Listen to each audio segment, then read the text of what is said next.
Nakabantay naman po mga otoridad sa Davao City sa posibleng pag-apaw ng mga ilog at pagguho ng lupa. Inaasahan kasi ang masamang panahon doon. At nakatutok live si Marisol Abdurman. Marisol?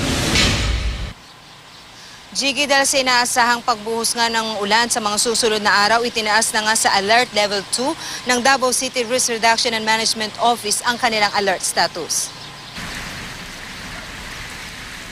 Matapos ang pagbaha sa ilang lugar dito sa Davao City noong gabi ng Miyerkules, bunso ng pagbuhos ng malakas na ulan, todo paghahanda ngayon ang mga otoridad dito sa Davao para sa masamang panahon.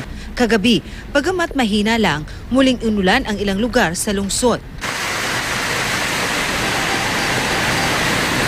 Dahil sa pagtaas ng alert status, 24 oras na ang pagmamonitor ng Central 911, ang rescue arm ng Davao Risk Reduction and Management Office. Binabantayan nila ang mga residente malapit sa ilog at mga nakatira sa mga landslide-prone area. Pinalilikas na rin nila ang mga nakatira sa mga delikadong lugar bago pa man dumating ang panahon ng tag-ulan. So yung landslide naman, very prevalent yan dito sa mga uplands natin. No?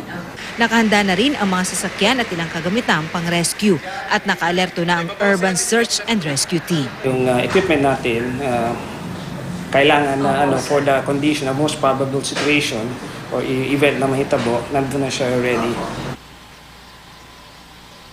At mula nga sa Alert Level 2, hindi raw malayong posibilidad na iangat pa ito sa mas mataas na level kung sakali nga na magtuloy-tuloy pa ang pagsama ng panahon. At kung sakali nga kailanganin, Jiggy, nakahanda naman po ang evacuation center ng lungsod para sa mga residenteng kailangan ng ilikas. Jiggy? Maraming salamat, Marisol Abdurman.